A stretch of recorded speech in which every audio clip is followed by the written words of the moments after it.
నాగేశ్వర్ గారు నమస్తే sir. Telangana future state అంటూ ఉన్నారు సీఎం రేవంత్ రెడ్డి. అమెరికా పర్యటనలో వివిధ సంస్థలతో భేటీ అవుతూ ఉన్నారు, పెట్టుబడులను ఆకర్షిస్తూ ఉన్నారు. తెలంగాణ ముఖ్యమంత్రిగా రేవంత్ విదేశీ పర్యటన ఇంపార్టెన్స్ ఏంటి, ఏం చేయాల్సి ఇంపార్టెంట్ ఇంత పెట్టుబడులు ఆకర్షించడానికి మించిన ఇంపార్టెన్స్ ఏముంటుందండి. ఏ ముఖ్యమంత్రి అయినా ఒక రాష్ట్రం పారిశ్రామికంగా ఐటీ రంగాల్లో అభివృద్ధి కావాలంటే పెట్టుబడులకు కావాలి. పెట్టుబడులు తీసుకురావడమే ఇంపార్టెన్స్, వేరే ఇంపార్టెన్స్ ఏముంటుంది దాంట్లో. ఇంపార్టెన్స్ కన్నా కూడా ఇంపార్టెంట్ క్వశ్చన్ ఏంటి అంటే, అసలు దీన్ని ఈ మొత్తం కాంటెక్స్ట్ను చూసినప్పుడు మీకు కాంగ్రెస్ పార్టీ ఓటింగ్ సరళి కనుక తీసుకుంటే మెయిన్గా గ్రామీణ ప్రాంతంలో బాగా ఓటింగ్ వచ్చింది.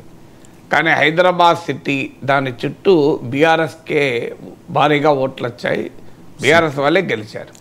అంటే పొలిటికల్ తీర్పు డెవలప్మెంట్స్ అంటే ప్రజల తీర్పు చూస్తే పట్టణ ప్రాంత ప్రజలు, నగర ప్రాంత ప్రజలు బీఆర్ఎస్కు అనుకూలంగా తీర్పు చెప్పారు. గ్రామీణ ప్రాంత ప్రజలేమో బీఆర్ఎస్కు వ్యతిరేకంగా కాంగ్రెస్కి అనుకూలంగా తీర్పు చెప్పారు. దీన్ని మనం ఇంటర్ప్రిట్ చేసుకుంటే ఏంటి, కాంగ్రెస్ పార్టీ గ్రామీణ ప్రజలు ఆకర్షించగలిగింది కానీ పట్టణ ప్రజలు ఆకర్షించలేకపోయింది. లేదా బీఆర్ఎస్ పట్ల అసంతృప్తి అనేది రాష్ట్రంలో అన్ని ప్రాంతాల్లో ఎంతో కొంత ఉండాలి. కానీ కాంగ్రెస్ పార్టీ ప్రణాళిక కానీ కాంగ్రెస్ పార్టీ ప్రచారం కానీ రూరల్ ఓటర్ని అట్రాక్ట్ చేయగలిగింది, అర్బన్ ఓటర్ని అట్రాక్ట్ చేయలేకపోయింది. అందువల్ల రేవంత్ రెడ్డి ముఖ్యమంత్రి వచ్చిగా ఆయన మరుక్షణం మీరు గమనిస్తే ఫోకస్ ఆన్ హైదరాబాద్ మొదలుపెట్టారు. సో ఎందుకు హైదరాబాద్ అనేది దాదాపు 1/3 ఇప్పుడు రీజనల్ రింగ్ రోడ్ వరకు కూడా విస్తరిస్తే హైదరాబాద్ అనేది హాఫ్ ఆఫ్ ద తెలంగాణ అయిపోతుంది. మీకు అత్యధిక సీట్లు హైదరాబాద్లోనే ఉంటాయి. మీకు 1/3 ఆఫ్ ద సీట్స్ రేపు అధికారం ఎవరికైనా ఉండాలా ఉండకూడదా నిర్ణయించగలిగేది కూడా హైదరాబాదే. ఇది పొలిటికల్ పార్ట్. ఇక ఎకనామిక్ పార్ట్ తీసుకుంటే హైదరాబాద్ ఇది growth engine, revenue generating city. Hyderabad మిగతా రాష్ట్రం మొత్తాన్ని కూడా పోషించగలుగుతుంది. అందువల్ల ఫోకస్ ఆన్ హైదరాబాద్ వల్ల తెలంగాణ ఎకనామిక్ డెవలప్మెంట్కు దారులు పడతాయి. పొలిటికల్గా కూడా కాంగ్రెస్ పార్టీ కన్సాలిడేట్ కావటానికి కూడా ఉపయోగపడుతుంది. అందులో బీఆర్ఎస్ ముఖ్యంగా కేటీఆర్కు హైదరాబాద్ సెంట్రిక్ ఇమేజు, ఐటీ రంగము, ఆ ఇమేజ్ చాలా ఎఫెక్టివ్గా పనిచేసింది. వాస్తవంగా కేటీఆర్ ఇమేజు కూడా హైదరాబాదు దాని చుట్టూ ఉన్న ప్రాంతాల్లో ఓట్లు రావడానికి ఒక కీలకమైన ఫ్యాక్టర్. ఎందుకంటే ఫ్యూచర్లో రేవంత్ రెడ్డికి ఫైట్ కేసీఆర్ కాదు, రేవంత్ రెడ్డికి ఫైట్ ఫ్యూచర్లో కేటీఆర్తో.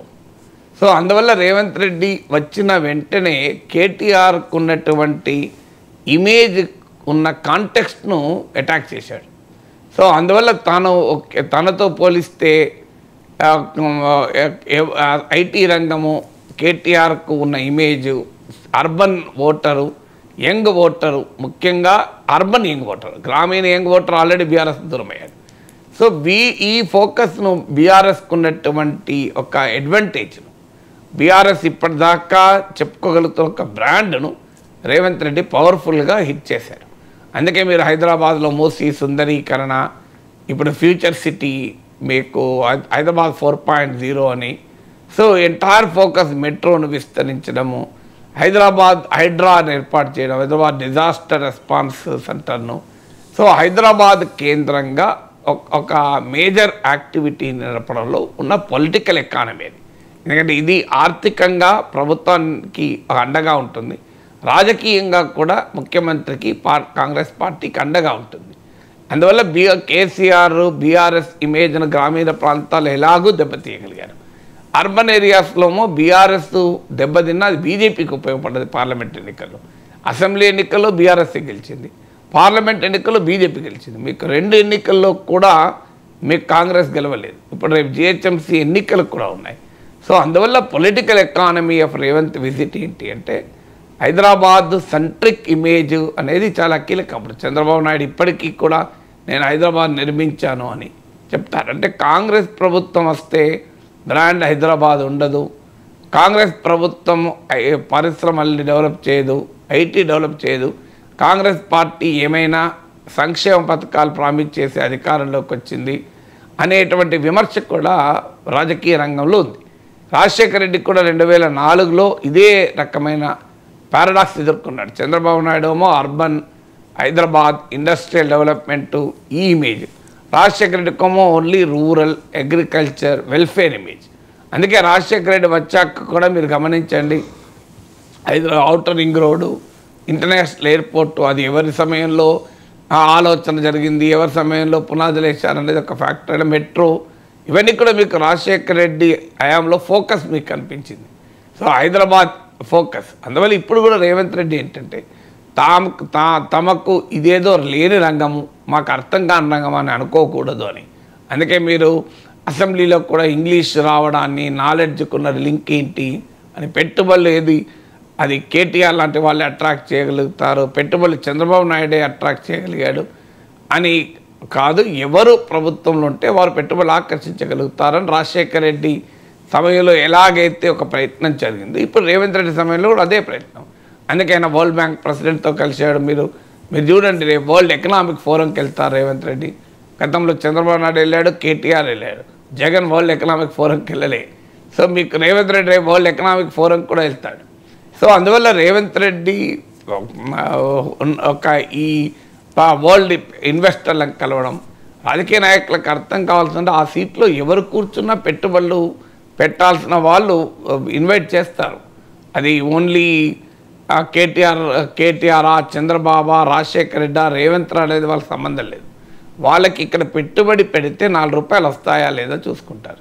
కానీ పొలిటీషియన్స్ ఏం చేస్తారంటే తమ ప్రత్యేకమైన విశిష్టమైన యునీక్ బ్రాండ్గా దాన్ని ప్రమోట్ చేసుకుంటారు. సో ఆ బ్రాండ్ ప్రమోషను అనేది కూడా కాంగ్రెస్కి అవసరము, రేవంత్ రెడ్డికి అవసరము కనుక చాలా జాగ్రత్తగా కేర్ఫుల్లీ క్రాఫ్టెడ్ టూర్ ఇది. మీకు గమనిస్తే ఇన్వెస్ట్మెంట్, ఇక ప్రతిపక్షాలు ప్రత్యర్థులు ఎప్పుడైనా ప్రశ్నిస్తూ ఉంటారు. ఒక ఎకనామిక్ గ్రోత్ ఇంజన్గా హైదరాబాదును మరింతగా డెవలప్ చేసి తెలంగాణ ఎకానమీని ముందుకు తీసుకెళ్లడం ఒక ఎత్తు అయితే, పొలిటికల్గా urban Hyderabad metro centric image brand ముఖ్యమంత్రికి తీసుకురావడం కూడా ఇందులో ఒక కీలకమైన అంశం. పొలిటికల్గా కీలకమైన హైదరాబాద్ మహానగరంలో కాంగ్రెస్ పార్టీని కన్సాలిడేట్ చేయడం కూడా దీంట్లో ఉన్న లక్ష్యం. Right sir. ఇక భారతీయ జనతా పార్టీలో బీఆర్ఎస్ని విలీనం చేస్తారనే ప్రచారం గత కొద్ది కాలంగా జరుగుతోంది సార్. కాంగ్రెస్ కూడా ఇదే ఆరోపణ చేస్తోంది. నిప్పు లేకుండా పొగ రాదంటారు కదా సార్. మరి ఇదే ప్రచారం కంటిన్యూస్గా జరుగుతోంది. ఈ వ్యాఖ్యలపై కేటీఆర్ కూడా చాలా అగ్రెసివ్గా రియాక్ట్ అయ్యారు. ఇలాంటి వ్యాఖ్యలు చేస్తే పరువు నష్టం దావా వేస్తామని కూడా వార్నింగ్ ఇచ్చారు. నిజంగా ఇటువంటి ప్రచారం వల్ల బీఆర్ఎస్ పరువుకు నష్టం జరుగుతుందా? వేయాల్సి వస్తే ఎవరి మీద పరువు నష్టం దావా వేయాలి? పరువు జరిగింది. ఎప్పుడైనా ఒక పార్టీ ఇంకో పార్టీలో విలీనం అవుతుందంటే పరువు నష్టం జరగకపోతే ఏమవుతుందండి? నాకు అర్థం కాని క్వశ్చన్ సార్. సో ఒక పార్టీ ఉండదు, ఈ పార్టీ ఇంకో పార్టీలో విలీనం అవుతుంది అన్నప్పుడు పరువు నష్టం కదా అండి. ఇక ఇప్పుడు మీ వ్యాపారం మోసేస్తారు అన్నప్పుడు పరువు నష్టం కదా. మీరు ఫెయిల్ అవుతున్నారు అంటే పరువు నష్టం అవుతుంది కదా ఆటోమేటిక్గా. సో అందువల్ల పరువు నష్టం కాదా అంటే అవుతుంది, గ్యారంటీగా అవుతుంది. సో కానీ రాజకీయంగా ఆ ప్రశ్న ఎందుకు వచ్చింది విలీనము? పరువు నష్టం దావా వేస్తాం అంటే ఎవరి మీద వేస్తారు అంటారా? అంటే ఈ విలీనం చేస్తారన్న రాజకీయ నాయకుల పైన వేయగలరా? రాజకీయాల్లో చాలామంది చాలా విమర్శలు చేసుకుంటుంటారు. పొలిటికల్ క్రిటిసిజానికి డిఫమేషన్ సూట్లు వేస్తే దేశంలో పరువు నష్టం కేసులు తప్ప వేరే కేసులు ఉండవు. ఇక మీడియాలో వార్తలు వచ్చినందుకు వేస్తారని మీడియాలో ఎందుకు వచ్చింది? ఏదో ఒక చోట బీజేపీ బీఆర్ఎస్ సంబంధాల గురించి బీఆర్ఎస్లో ఇంటెన్స్గా చర్చ జరిగింది కనుకనే ఆ రకమైనటువంటి వార్తలు వచ్చాయి. ఒక దశలో విలీనం అనే ప్రతిపాదన కూడా బీఆర్ఎస్ నాయకత్వం ఆలోచించిందని నేను స్టేట్మెంట్ ఇవ్వడం లేదు, కానీ ఆ పాసిబిలిటీని కూడా ప్రతిపాదించిన వారు ఉన్నారు నాకున్న సమాచారం ప్రకారం. అందుకే వినోద్ కుమార్ పాలిటిక్స్లో ఎనీథింగ్ ఈజ్ పాసిబుల్ అన్న పదం అనడం అనేది ఒక పెద్ద చర్చకు కారణమైంది. నేషనల్ మీడియాలో కూడా అది భారీగా డిస్కషన్ అయింది. అయితే బీఆర్ఎస్ లాంటి పార్టీ విలీనం అవుతుందా, తన అస్తిత్వాన్ని కోల్పోతుందా అంటే స్టిల్ ఐ డోంట్ బిలీవ్. అస్తిత్వం కోల్పోయేలా ఒక పార్టీ ఇంకో పార్టీలు ఎందుకు విలీనం అవుతుంది? ఏమిది ప్రజారాజ్యంలాగా అప్పుడే పుట్టిన పార్టీ కాదు. రాష్ట్రాన్ని 10 ఏళ్ళు పాలించిన పార్టీ, రాష్ట్రమంతా రూట్స్ ఉన్న పార్టీ. విలీనము బీజేపీలో అవుతుంది అనేది నేను కూడా ఆ వార్త వచ్చినప్పుడు నమ్మలేదు. కానీ బీఆర్ఎస్లో చర్చల సమయంలో ఏం చేద్దాం మనం అన్న సమయంలో ఒకానొక ప్రతిపాదనగా కొంతమంది అది నాయకత్వం అంగీకరించకపోవచ్చు, అంగీకరించవచ్చు కావచ్చు, అది అక్కడ దాకా వచ్చినట్లేదు. బట్ అది కూడా ఒక పాయింట్గా చర్చ లెక్కైతే వచ్చింది కనుకనే మీడియాలో వార్తలు వచ్చాయి.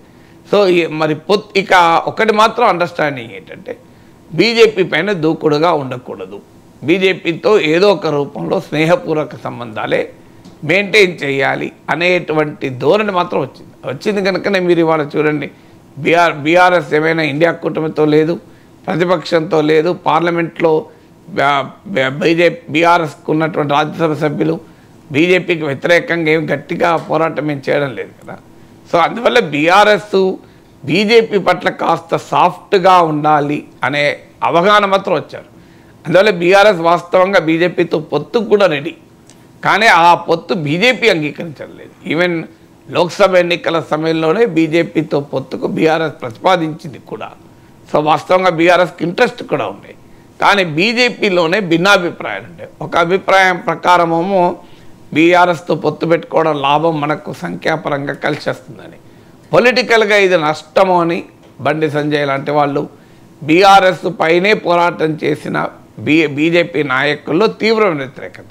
ఇది పార్లమెంట్ ఎన్నికలు, మోడీ ప్రభావము, జాతీయ రాజకీయాల ప్రభావము, మన బీఆర్ఎస్ వల్ల లయబిలిటీ అవుతుంది, మనకు అవసరం లేదు అని అన్నట్లే బీజేపీ 8 సీట్లు గెలుచుకుంది. ఇక బీఆర్ఎస్తో కలిసి ఉంటే ఏమయ్యేది, ఆ 8 3 అయ్యేదా, 8 13 అయ్యేదా ఎవరు చెప్పలేము. సో ఎందుకంటే ఎలక్షన్స్లో రాజకీయాల్లో అరిథమెటిక్గా ఉండదు, కెమిస్ట్రీ ఉంటుంది. సో అందువల్ల ఈ వాదన బీజేపీలో బాగా పెద్ద ఎత్తున జరిగింది. బీఆర్ఎస్తో పొత్తు పెట్టుకోవడం ప్రయోజనమా, పొత్తు పెట్టుకోకపోవడం ప్రయోజనమా? అయితే మేము బీఆర్ఎస్తోనే కొట్లాడాం కదా, బీఆర్ఎస్ పైన ఆరోపణలు తీవ్రంగా చేశాం కదా, ఎట్లా కలుస్తామని బీజేపీలు అనొచ్చు. ఇలా చాలా పార్టీల మీద బీజేపీ కొట్లాడిన తర్వాత కలవలేదా? పక్కన తెలుగుదేశం ఎందుకు ఉదాహరణ కదా. చంద్రబాబు నాయుడును మోడీ ఎన్ని రకాలుగా విమర్శించాడు, పోలవరం ఏటీఎంగా మార్చుకున్నాడు, ఇలా ఎన్ని రకాల విమర్శలు అన్ని రకాల విమర్శలు, మళ్ళీ గెలవలేదు రాజకీయాల్లో. కర్ణాటక అసెంబ్లీ ఎన్నికల సమయంలో దేవగౌడ పైన, జనతాదళ్ సెక్యులర్ పైన బీజేపీ ఎన్ని రకాల విమర్శలు చేసింది, మళ్ళీ గెలవలేదా? నితీష్ కుమార్ పైన ఎన్ని రకాల విమర్శలు చేశారు.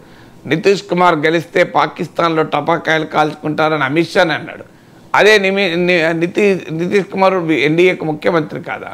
అశోక్ చౌహాన్ మహారాష్ట్రలో ఆదర్శ్ సొసైటీ కుంభకోణం, ఆ కార్గిల్ అమరవీరులకు దక్కాల్సింది మింగేశాడు, నొక్కేశాడు, అవినీతి చక్రవర్తి అని ఎన్ని విమర్శలు చేయలేదు. ఇప్పుడు బీజేపీలో నాయకుడై, రాజ్యసభ సభ్యుడై, బీజేపీ స్టార్ క్యాంపెయినర్ కాలేదా?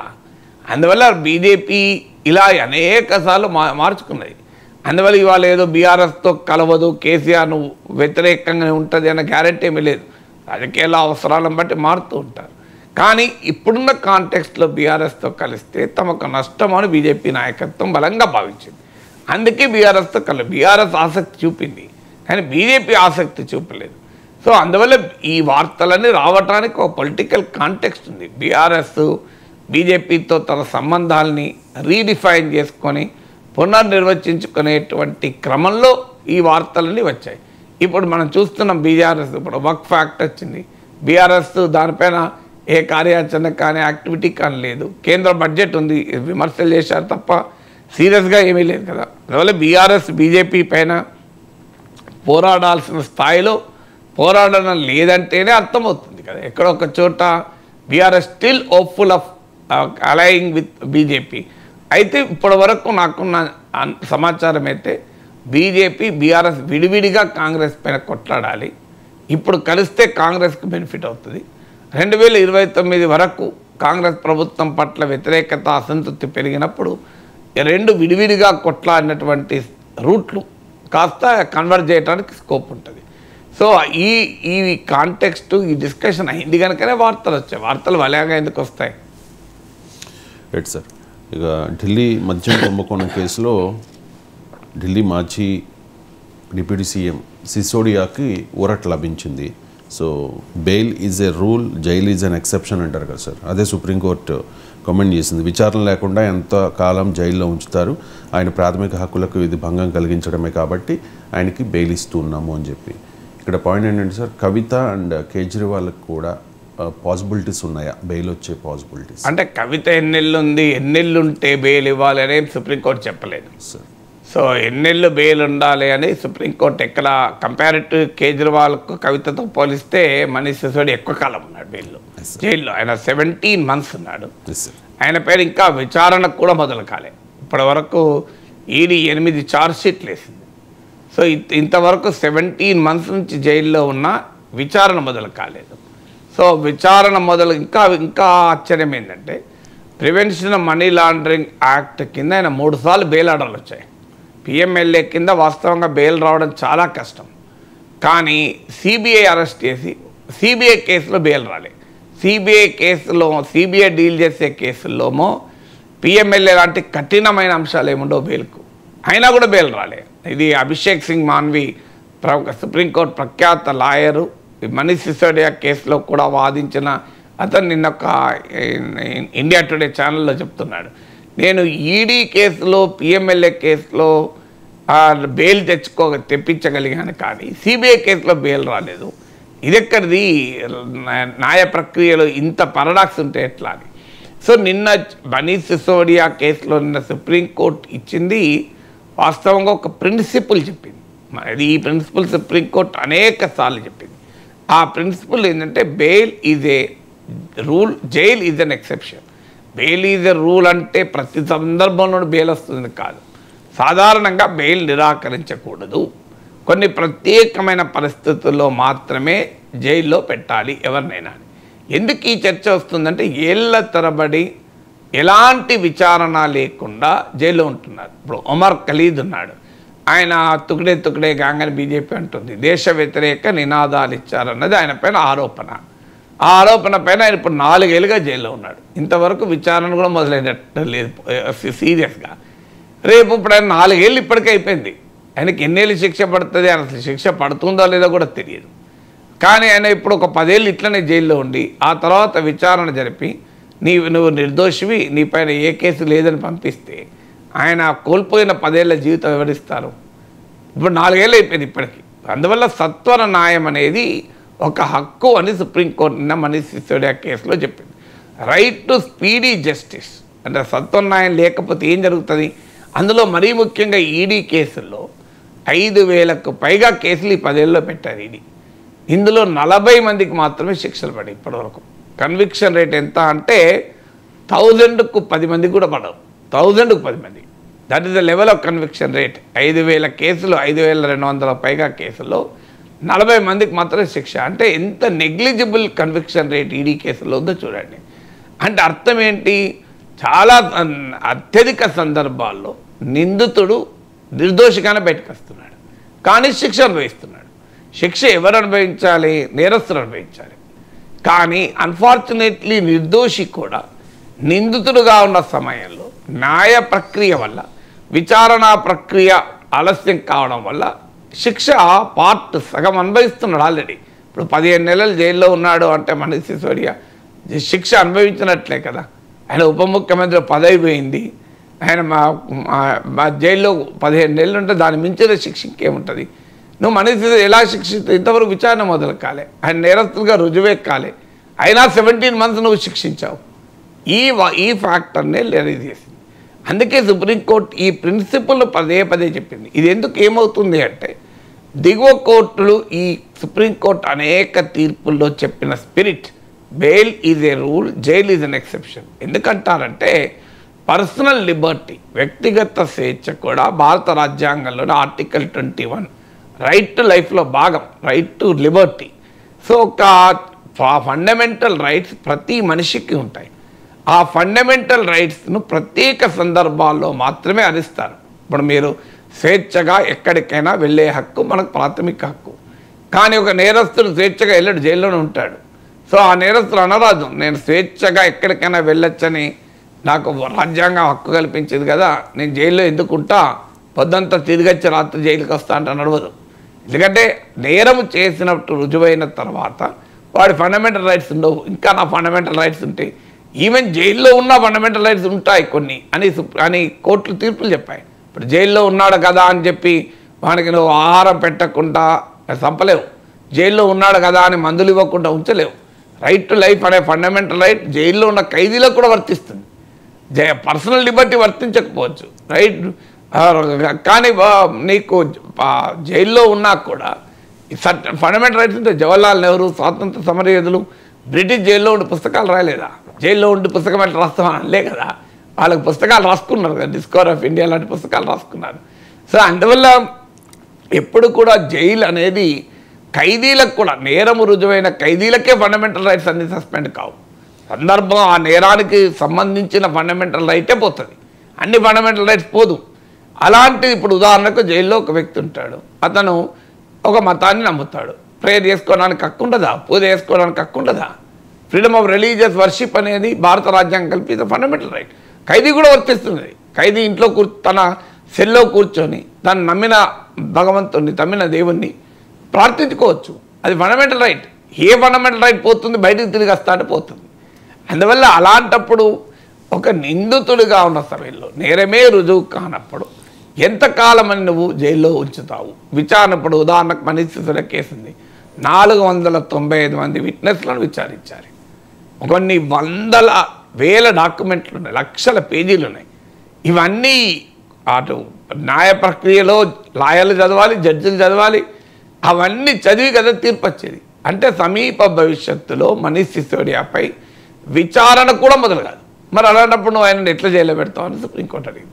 ఇప్పుడు ఏం జరుగుతుంది? లోయర్ కోర్టులు ఈ స్ఫూర్తి తీసుకోకపోవడం వల్ల, ట్రయల్ కోర్టులు ఈ స్ఫూర్తి తీసుకోకపోవడం వల్ల ఒక వ్యక్తి ట్రయల్ కోర్టు, హైకోర్టు, సుప్రీంకోర్టు ఈ తిరగడానికి 10 ఏడాది అయిపోతుంది. అందుకే సుప్రీంకోర్టు ఈ కేసులో చెప్పింది, లెట్ దిస్ ప్రిన్సిపల్ అందరూ గమనించండి, కింది వరకు ఎంటైర్ జ్యుడిషియల్ సిస్టమ్ ఈ principle right to speedy justice, సత్వర న్యాయం కావాలి. ఆ సత్వర న్యాయం ఇవ్వలేకపోతే మీరు బెయిల్ ఇవ్వండి, డిలే చేయొద్దు. ఇప్పుడు ఇలా మనీష్ సిసోడియా కేసులో ఆయన ఏం నేరం చేయలేదని సుప్రీంకోర్టు చెప్పలేదు. ఆమ్ ఆద్మీ పార్టీ వాళ్ళు పొలిటికల్గా సత్యమేవ జయతే అనేవి సంబరాలు చేసుకుంటున్నారు. కేసు నిర్ధారించబడింది, మనీష్ సిసోడియా నేరమా చేశాడా చేయలేదని ఇష్యూ కాదు. మెరిట్ ఆఫ్ ద కేసులోకి బెయిల్ సమయంలో వెళ్ళరు. బెయిల్ సమయంలో వెళ్ళేది ప్రైమా ఫేసి పై చూస్తారు, ప్రాథమికంగా చూస్తారు. అందువల్ల సుప్రీంకోర్టు నిన్న మనీష్ సిసోడియా నేరం చేయలేదు, ఆయన పైన బలమైన నేరారోపణలు లేవు అని చెప్పి విడుదల చేయలే. కేవలం ఒక డిలే అనే అంశం 15 నెలలుగా మీరు పెట్టుకుంటే ఇట్లా సమీప భవిష్యత్తులో విచారణ మొదలుపెట్టే సూచన లేదు, విచారణ పూర్తయ్యే అవకాశమే లేదు. మరి ఆయన ఏమి విచారణ తొందరగా జరపద్దని అంటలేడు, విచారణ ఆయన వల్ల ఆలస్యం అయితే లేదు. న్యాయ ప్రక్రియ ఇలా ఆలస్యం చేసినప్పుడు ఆయన వ్యక్తిగత స్వేచ్ఛ అనే ఫండమెంటల్ రైట్ ఉంటుంది కదా అని రైట్ టు స్పీడీ జస్టిస్ అనే అంశం పైన మనీష్ సిసోడియాకు బెయిల్ ఇచ్చారు. ఇది రేపు అందరికీ కూడా వర్తిస్తుంది. అది అరవింద్ కేజ్రీవాల్కైనా వర్తిస్తుంది, కవితకైనా వర్తిస్తుంది, ఇంకెవరికైనా వర్తిస్తుంది. అయితే కేసు టు కేసు సుప్రీంకోర్టులు పరిశీలించాల్సి ఉంటుంది. సో అప్పుడు అనేక ఇతర ఫ్యాక్టర్స్, బెయిల్ ఇస్తే ఏం జరుగుతుంది? మనీష్ సిసోడియా విషయంలో కూడా ఏం చేశారు? బెయిల్ ఇస్తే సాధారణంగా కొన్ని ప్రిన్సిపల్స్ ఉంటాయి. బెయిల్ ఇస్తే ఒకటి ఫ్లైట్ రిస్క్, అంటే న్యాయ ప్రక్రియ నుంచి తప్పించుకొని పారిపోతాడా? Manish Sisodia as a deep roots in society కనుక ఆ అవకాశం లేదు అని కోర్టు భావించింది. కేజ్రీవాల్ విషయంలో, కవిత విషయంలో కూడా అలాగే భావిస్తారు. ఎందుకంటే వాళ్ళే దేశం విడిచి పారిపోయేటువంటి పరిస్థితి అయితే లేదు కదా. ఇక రెండవది సాక్షుల్ని బెదిరించడము, ప్రభావితం చేయడం విట్నెస్లు. మూడవది సాక్ష్యాధారాలని ట్యాంపర్ చేయడం. ఈ నాలుగవది ఆ నేరం మళ్ళీ రిపీట్ చేయడం. ఈ 4 కారణాల ఆధారంగా బెయిల్ ఇస్తారు. ఈ 4 కారణాల్లో సాటిస్ఫై అయితే, అంటే ఒకవేళ ఇతను బయటికి వెళ్తే మళ్ళీ దొరకడు, లేదు సాక్షులు బెదిరిస్తాడు, లేదు సాక్ష్యాధారాలు తారుమారు చేస్తాడు, లేదు మళ్ళీ అదే నేరం చేస్తాడు అని కనుక కోర్టు భావిస్తే బెయిల్ ఇవ్వదు. కాదు అని భావిస్తే బెయిల్ ఇస్తుంది. అందువల్ల బేసిక్ బెయిల్ అది. ప్రాథమికంగా కేసులో బలముందా లేదా అనేది కాదు. అయితే పిఎంఎల్ఏ లాంటి కేసుల్లో సాధారణంగా ఈ 4 సూత్రాలు కాకుండా అసలు పబ్లిక్ ప్రాసిక్యూటర్కు బెయిల్ని అపోజ్ చేసే అవకాశం ఉంటుంది. అందువల్ల పిఎంఎల్ఏ, యూఏపీఏ లాంటి చట్టాలు కఠిన నిబంధనలు. కానీ నిన్న పిఎంఎల్ఏ కేసులోనే సుప్రీంకోర్టు ఇచ్చిన తీర్పు ఏంటంటే రైట్ టు స్పీడీ జస్టిస్ ఎవరికైనా వర్తిస్తుంది. ఏ కేసైనా మీరు ఏళ్ల తరబడి విచారణ లేకుండా జైల్లో పెడితే అది ఎలా న్యాయము అన్నారు. అందులో ఈడీ లాంటి పిఎంఎల్ఏ కేసుల్లో కన్విక్షన్ రేటే నెగ్లిజిబుల్. సో అత్యధిక మంది నిర్దోషులుగానే బయటకు వస్తారు. అలాంటప్పుడు ఇంకా అన్యాయం కదా. అందువల్ల ఇట్స్ ఎ వెరీ కీలకమైన జడ్జిమెంట్. ఈ జడ్జిమెంట్ ఆధారంగా చూసినప్పుడు కవితకు కేజ్రీవాల్ కూడా బెయిల్ రావచ్చు. ఎందుకంటే ఆ కేసులో కూడా చాలా ప్రోగ్రెస్ ఆల్రెడీ అయిపోయింది కనుక. సో ఇప్పుడు ఈ కవిత ఇప్పుడు బయటకు వచ్చే సాక్ష్యాలు బెదిరించి సాక్ష్యాధారాలని తారుమారు చేస్తుందా అనేది కోర్టు ఆ ప్రశ్న వేసుకొని దాని ఆన్సర్ ఆధారంగా కవితకు బెయిల్ ఇవ్వడమా ఇవ్వకపోవడం జరుగుతుంది. మనీష్ సిసోడియాకు బెయిల్ ఇచ్చిన గ్రౌండ్స్ పైన ఆటోమేటిక్గా బెయిల్ ఎవరికి రాదు. Bail is an individual case by case వ్యవహారమే. కవిత కేసు కవితదే, కేజ్రీవాల్ కేసు కేజ్రీవాలే. సో ఓవరాల్గా కేసు ఒకటైనా పర్సన్ బట్టి ఆ విచారణ జరుపుతారు. బట్ ఈ మనీష్ సిసోడియా కేసు తీర్పు తర్వాత స్కోప్ అయితే చాలా ఎక్కువగా ఉంటుంది బెయిల్ రావటానికి. Right sir. మీకు బంగ్లా పరిణామాల నేపథ్యంలో భారత వ్యతిరేక నినాదాలు చేస్తూ ఉన్నారు సార్. అక్కడ బంగ్లా విద్యార్థులు మా శత్రువుకు ఆశ్రయం ఇస్తే భారత్తో కలిసి పని చేయలేమని కూడా బంగ్లాదేశ్ నేషనలిస్ట్ పార్టీ చెప్పిన పరిస్థితి. తాత్కాలిక ప్రభుత్వ అధినేత యూనస్ కూడా ఒక హెచ్చరిక చేశారు సార్. బంగ్లా అస్థిరపడితే భారత్కే ముప్పు అంటూ ఒక వార్నింగ్ లాంటిది. పాకిస్తాన్ నుంచి విడిపోయే క్రమంలో భారత్ సహకారం కోరి భారత్ సహకారం పొంది అప్పుడు స్వతంత్రం తెచ్చుకున్న బంగ్లాదేశ్ ఇప్పుడు భారత్కు హెచ్చరికలు జారీ చేయడం ఏంటనే చర్చ జరుగుతోంది. చర్చ ఎట్లా జరుగుతుంది? అది వాళ్ళు వేరు వీళ్ళు వేరు కదా. అది వేరు అర్థం కావాల్సింది. అంటే చర్చ ఎట్లా జరుగుతుంది చెప్పండి సార్. బంగ్లాదేశ్ ప్రతి అంశంలోనూ రెండు. ఇప్పుడు తెలంగాణ రాష్ట్రం ఏర్పడాలన్నప్పుడు తెలంగాణ రావాలన్న వాళ్ళు ఉన్నారు, వద్దన్న వాళ్ళు ఉన్నారు. సో వద్ద రెండు ఉంటాయి కదా. అప్పుడు కూడా రెండు ఉన్నారు. ఇప్పుడు ఈ బంగ్లాదేశ్ లిస్ట్ పార్టీ లాంటి వాళ్ళు అప్పుడు ఉన్నారు. అందువల్ల అప్పుడు బంగ్లాదేశ్ అనేది యునైటెడ్గా ఏకోన్ముఖంగా ఒకే అభిప్రాయంతో లేదు కదా. ఇప్పుడు తెలంగాణ అనేది ఆ రోజు భిన్నాభిప్రాయం లేవా? రాష్ట్రం ఏర్పడాలని ఉంటుంది, రాష్ట్రం విడిపోవాలని ఉంటుంది. అంటే బిఎన్పి అప్పుడు స్వతంత్రం కోరుకోలేదు. బిఎన్పి అనేది అప్పుడు లేదు. అర్థం కావాల్సింది అంటే బిఎన్పి అనేది అప్పుడు ఉన్న పార్టీ కాదు. బట్ ఏదైనా అప్పుడు కూడా స్వాతంత్రం వద్దన్న శక్తులు ఉన్నాయి. నేను ఇదివరకు కూడా మన దాంట్లో కూడా చాలాసార్లు చెప్పాను. స్వాతంత్రం వద్దంటున్న శక్తులు జమాత్ ఇస్లామీ లాంటి వాళ్ళు, బిఎన్పి లాంటి రాజకీయ శక్తులు మొదటి నుంచి ఉన్నాయి. ఈవెన్ బంగ్లాదేశ్ ఏర్పడే సమయానికి కూడా ఉన్నాయి. బంగ్లాదేశ్ ఏర్పడే సమయానికి కూడా ఆ శక్తులు బలంగా ఉన్నాయి.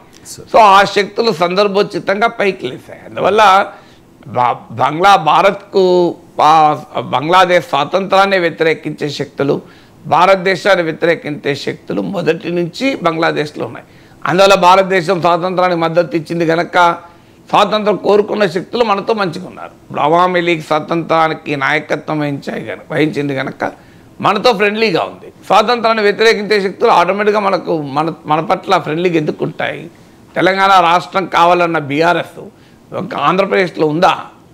సమైక్య తెలంగాణ వాదాన్ని మేము కూడా మద్దతు ఇస్తున్నామని చెప్పినా సీమాంధ్ర మూలాలను రాజకీయ పార్టీలు ఇప్పుడు తెలంగాణలో ఉన్నాయా? మనకి ఇక్కడే ఉదాహరణ కనబడుతుంది కదా. ఎందుకు టీడీపీ బలహీనపడింది, ఎందుకు వైసీపీ బలహీనపడింది తెలంగాణలో? మరి తెలంగాణ అంటే కారణం ఏంటి? వాస్తవంగా టీడీపీ అందరికన్నా ముందు తెలంగాణకు అనుకూలమని లెటర్ ఇచ్చింది. అయినా కూడా తెలంగాణ ప్రజలు భావించింది అంటే వాళ్ళు తెలంగాణ రాష్ట్ర ఏర్పాటును మనస్ఫూర్తిగా అంగీకరించలేరు అని. అందుకే మీకు తెలంగాణ ప్రాంతంలో టీడీపీ వైసీపీ లేకుండా పోయింది. చంద్రబాబు నాయుడుకు జగన్కు మద్దతున్నా. అందువల్ల పొలిటికల్గా తీసుకున్న లైన్ బట్టే ఉంటుంది. అందువల్ల అప్పుడైనా స్వాతంత్రం కోరుకుంటున్న శక్తులు భారత్కు అప్పుడు ఇప్పుడు మిత్రులే. స్వాతంత్రాన్ని వ్యతిరేకించిన శక్తులు అప్పుడైనా ఇప్పుడైనా భారత్కు వ్యతిరేకమే. ఇప్పుడు భారత వ్యతిరేక బంగ్లాదేశ్ విమోచననే ప్రశ్నించే శక్తులు పైకొచ్చాయి. ఎందుకంటే అవామీ లీగ్ ప్రభుత్వం అనుసరించిన నిరంకుశ వైఖరి కారణం కావచ్చు, అవినీతి కారణం కావచ్చు, రకరకాల ఫ్యాక్టర్స్. ఇప్పుడు కాంగ్రెస్ పార్టీ దేశానికి స్వాతంత్రం తెచ్చింది అని చెప్పి కాంగ్రెస్ పార్టీని ప్రజలు ఇప్పుడు శిక్షిస్తలేరా? దేశంలో ఎన్ని చోట్ల కాంగ్రెస్ పార్టీ ఓడిపోతుంది. లాస్ట్ 3 ఎన్నికల్లో కాంగ్రెస్ పార్టీ ఘోరంగా ప్రజలు శిక్షించారు కదా. మేము స్వాతంత్రానికి మేమే కదా నాయకత్వం వహించింది, మేము స్వాతంత్ర పోరాటం చేసి స్వాతంత్రం తీసుకొచ్చాం, ఇన్ని త్యాగాలు చేసామని కాంగ్రెస్ పార్టీ చెప్పినా జనం యాక్సెప్ట్ చేస్తలేరు కదా. తెస్తే ఆ రోజు స్వాతంత్రం తేవచ్చు, ఇప్పుడు సంగతి ఏంది అంటున్నారు. అవామీ లీగ్ పరిస్థితి కూడా అదే. మీరు అప్పుడు స్వాతంత్రం తెస్తే తేవచ్చు, ఇప్పుడు సంగతి ఏంటి అని. అందువల్ల స్వాతంత్రాన్ని వ్యతిరేకించే శక్తులే కాదు, స్వాతంత్రాన్ని అనుకూలించే శక్తులు కూడా అవామీ లీగ్ పాలన వ్యతిరేకిస్తున్నారు. వీళ్ళు కూడా కలిశారు. మీరు ఇప్పుడు కాంగ్రెస్ పార్టీని వ్యతిరేకించే వాళ్ళంతా దేశ స్వాతంత్రాన్ని వ్యతిరేకిస్తున్న వారని అనలేం కదా. మేము దేశ స్వాతంత్రాన్ని సమర్థించినా కూడా ఇప్పుడు కాంగ్రెస్ పార్టీ వ్యతిరేకిస్తున్నారు. అందువల్ల ఇప్పుడు బంగ్లాదేశ్ స్వాతంత్రాన్ని వ్యతిరేకించిన శక్తులు అవామీ లీగ్కి వ్యతిరేకంగా ఉన్నాయి. స్వాతంత్రం ఆ రోజు మీరు తీసుకురావచ్చు, ఇప్పుడు మా సంగతి ఏంటి అని అంటున్న వారు కూడా ఉన్నారు. వీళ్ళందరూ అందువల్ల ఆ రకమైన ఒక కాంపోజిట్ పరిణామం ఇప్పుడు మనం చూస్తున్నాం. సో అందువల్ల బంగ్లాదేశ్లో మొదటి నుంచి కూడా భారత వ్యతిరేక స్ట్రీమ్, పొలిటికల్ స్ట్రీమ్ ఉంది. ఇప్పుడు బంగ్లా నేషనలిస్ట్ పార్టీ మొదటి నుంచి భారత్కు వ్యతిరేకమే. జమాత్ ఇస్లామీ అయితే అసలు పాకిస్తాన్ నుంచి విడిపోవడాన్నే అంగీకరించదు, ఈవెన్ టుడే అంగీకరించదు. సో బిఎన్పి లాంటి పార్టీలు అప్పుడైనా ఇప్పుడైనా భారత్కు వ్యతిరేకమే. అయితే మా శత్రువుతో ఆశ్రమిస్తే సంబంధాలు ఉండవంటే మరి బిఎన్పి కూడా మరి మన శత్రువు అయిన పాకిస్తాన్తో కలిసే ఉన్నది కదా. సో అంటే మీరు మాత్రం మా శత్రువుతో కలవచ్చు, మేము మాత్రం మీ శత్రువుకు ఆశ్రయం ఇవ్వకూడదా? ఆశ్రయం ఇచ్చి ఏం చేసాం? మనం షేక్ హసీనా నాయకత్వంలో బంగ్లాదేశ్లో మనం రాజకీయాలు చేయడం లేదు కదా. సో అందువల్ల పొలిటికల్ ఆశ్రయం కూడా మనం ఇప్పటివరకు ఇవ్వలేదు, రాజకీయ ఆశ్రయం కూడా ఇవ్వలేదు. సో అందువల్ల భారతదేశానికి స్నేహితురాలుగా ఉన్న మాజీ ప్రధాని దేశంలో షెల్టర్ అడిగితే కొంతకాలం అది ఇవ్వకుండా ఒక దేశం ఉండలేదు. అందువల్ల బంగ్లా నేషనల్ పార్టీకి అర్థం కావాలి. అందువల్ల ఇక అది వారు మొదటి నుంచి భారత వ్యతిరేక లక్షణాలున్న పార్టీ. సో ఇప్పుడు కొత్తగా ఏమన్నది భారత వ్యతిరేకంగానే ఉంటుంది. అయితే ఇప్పుడు భారతదేశం ఈ రియాలిటీని అర్థం చేసుకొని ఎలా వ్యవహరించాలి, అందుకే కదా హసీనాకు రాజకీయ ఆశ్రయం ఇస్తామని అనడం లేదు. ఇప్పుడు 75 to 81 హసీనా భారతదేశంలోనే ఉన్నది. కానీ ఇవాళ భారతదేశంలో మరి మనము ఇక్కడే పర్మనెంట్గా ఉంటుందని చెప్పడం లేదు కదా. ఈవెన్ బ్రిటిష్ విదేశాంగ మంత్రితో కూడా భారత విదేశాంగ మంత్రి మాట్లాడారు. సో ఆమె అమెరికా పోతుందా, యూకే పోతుందా, ఫిన్లాండ్ పోతుందా? నిన్న వాళ్ళ అబ్బాయి సాహిబ్ వాజీద్ జాయ్ అమెరికాలో ఉంటాడు, వాషింగ్టన్లో. ఆయన ప్రకటించింది అయితే ఆమె బంగ్లాదేశ్కే వెళ్తుంది అని. బంగ్లాదేశ్లో ఒక్కసారి శాంతియుత పరిస్థితి నెలకొని ప్రజాస్వామ్యం కనుక నెలకొని ఎన్నికలంటూ జరిగితే మా అమ్మ బంగ్లాదేశ్కే వెళ్తుంది. ఎన్నికల్లో పోటీ చేస్తుందా లేదా, రాజకీయాలు రిటైర్ అయినా కూడా బంగ్లాదేశ్కి వెళ్తుంది అని చెప్పాడు. సో తాను కూడా రాజకీయాల్లో చేరవచ్చు అవసరం వస్తే అని కూడా చెప్పాడు. సో అందువల్ల అవామీ లీగ్ ఏం చేతులెత్తే లేదు. అందువల్ల ఇంకా హసీనా ఇండియాలోనే పర్మనెంట్గా ఉంచుకుంటామని భారతదేశం ఏం చెప్పలేదు.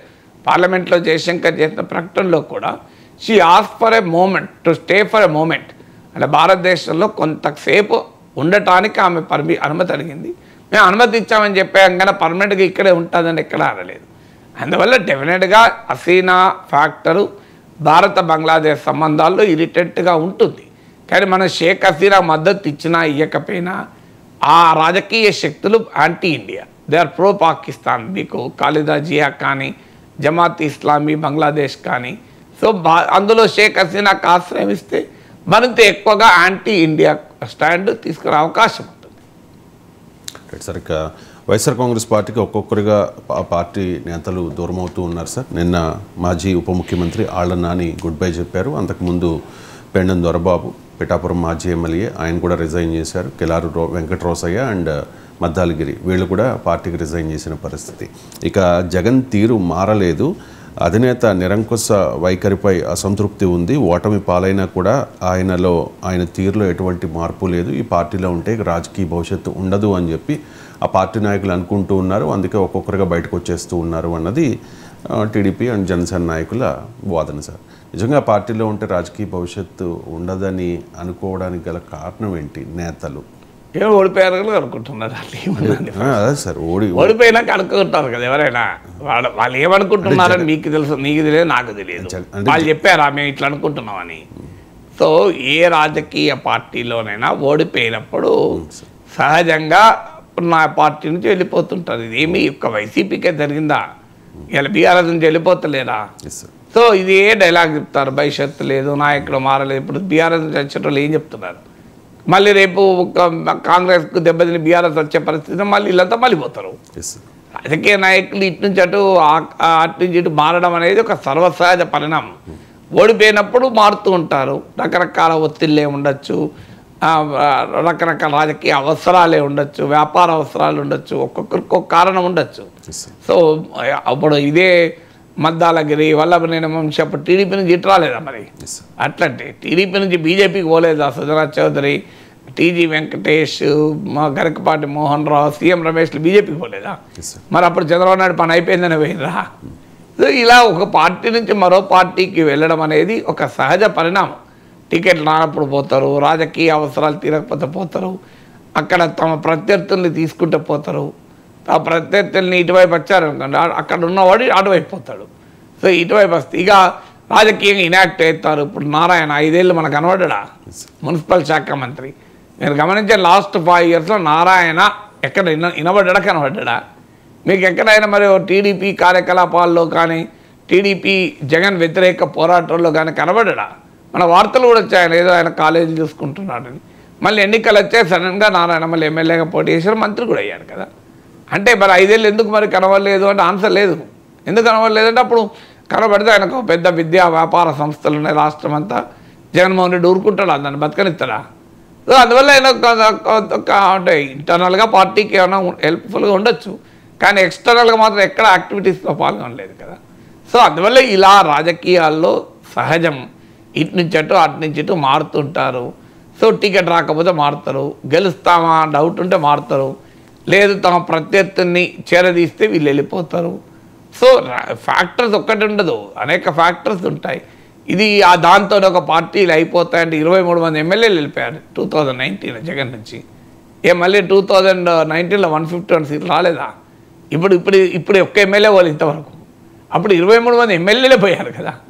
అది 67 మంది 70 మంది ఉంటే అందులో 67 మంది అనుకో, గుర్తులేదు కరెక్ట్గా. సో 23 మంది వెళ్ళిపోయారు కదా. అంత పెద్ద సంఖ్యలో ఎమ్మెల్యేలు వెళ్ళిపోతే కూడా ఏమైంది పార్టీకి? ఇప్పుడు టీడీపీ నుంచి వెళ్ళిపోయారు 3 ఉన్నారు, ఏమైంది టీడీపీకి? టీడీపీ మళ్ళీ గెలవలేదా? జనసేన నుంచి ఆ గెలిచిన ఒక్క ఎమ్మెల్యే వెళ్ళిపోయాడు. జనసేనకి ఏమైంది? ఇవాళ 21 ఎమ్మెల్యేలు రాలేదా? 100% గెలుచుకోలేదా? 100% స్ట్రైక్ రేట్ రాలేదా? సో అందువల్ల ఇప్పుడు 3 పార్టీలు ఉదాహరణ చెప్పాను నేను, వైసీపీ ఉదాహరణ, టీడీపీ ఉదాహరణ, జనసేన ఉదాహరణ. సో వీళ్ళు రాలేదా? బీఆర్ఎస్ ఘోరంగా దెబ్బతిన్న తర్వాత నిన్న కాక మన ఖమ్మం, నల్గొండ, వరంగల్ ఎమ్మెల్సీ ఎన్నికలు పెడితే 1,00,000 ఓట్ల పైన రాలేదా బీఆర్ఎస్కు? మోర్ దెన్ 1 lakh votes వచ్చింది. విద్యావంతులు, యువత వ్యతిరేకంగా అసెంబ్లీ ఎన్నికల్లో తీర్పులు చెప్పిన తర్వాతే కదా వచ్చింది. More than 1 lakh votes. అన్ని అవకాశాలను కూడా కాంగ్రెస్ పార్టీ గట్టి పోటీ ఇచ్చారు కదా. బీఆర్ఎస్ ఎట్లా ఇచ్చింది? సో అందువల్ల ప్రజల్లో మార్పులు అనేది ఒక స్టాండర్డ్గా ఉండదు. రాజకీయ పరిస్థితులు ఎప్పుడు స్టాండర్డ్గా ఉండవు, మారుతూ ఉంటారు. ఇటు నుంచి ఇటు పరిస్థితులు మారుతూ ఉంటారు, నాయకులు మారుతూ ఉంటారు. Right sir. అంటే నేను చెప్పిన ఈ నలుగురు కూడా ఏ పార్టీలోకి ఆహ్వానం లేదు, ఏ పార్టీలోకి వెళ్తామని కూడా చెప్పలే. అంటే వైసీపీలో ఉంటే వాళ్ళకి రాజకీయ కక్ష సాధింపులు ఉంటాయి, ఏదైనా ఉండొచ్చు. ఒక్కొక్కరికి ఒక ఫ్యాక్టర్ ఉంటుంది. ఇవాళ ఏ ఫ్యాక్టర్ ఉంటుందని నేను చెప్పలేను, కానీ రకరకాల ఈ నలుగురితో ఆగదు వ్యవహారం. ఇంకా 40 మంది కూడా పోవచ్చు ఈ 5 ఏళ్లలో. అందువల్ల ఈ రాజకీయాల్లో సహజంగా జరుగుతున్న పరిణామం ఇది అని చెప్పేది. అంటే జగన్ తీరులో మార్పు రాలేదు, ఇంకా ఆయన ఒక నియంత్రణ. మీరు ఎన్నిసార్లు అడిగినా ఆన్సర్ ఒకటే అండి. ఏముంటుంది దాంట్లో? నేనేం చేయాలి? ఆ జగన్ తీరును కొలుస్తాను మెజర్మెంట్ ఉందా? సో ఇది ఇప్పుడు చంద్రబాబు నాయుడు తీరులో మార్పు లేదని అప్పుడు పోయినోడు అనలేదా? కేసీఆర్ మా తీరులో మార్పు లేదని వీళ్ళు అంటలేరా? సహజంగా అదే విమర్శ చేస్తారు. ఇంకేం చేస్తారు? జగన్ మారేడు కనుక మేము ఉంటామంటారా? పోయేవాడు ఏదైనా కారణాలు వెతుక్కొనే పోతారు కదా. ఇప్పుడు రేపు కాంగ్రెస్ పార్టీ నుంచి పోతే రేవంత్ తీరు మారలేదు అని చెప్తారు. వెళ్ళేవాడు ఎప్పుడైనా చెప్తారు చంద్రబాబు నాయుడు తీరు మారలేదని అనలేదా? చంద్రబాబు నాయుడు అందుబాటులో ఉంటలేడు, చంద్రబాబు నాయుడు నాయకత్వాన్ని విమర్శించే కదా పోయిన వాళ్ళు. లేదు చంద్రబాబు నాయుడు చాలా గొప్పోడు అయినా మేము పోతున్నామని చెప్పినరా? పోయేవాడు ఇంకేం చెప్తారండి?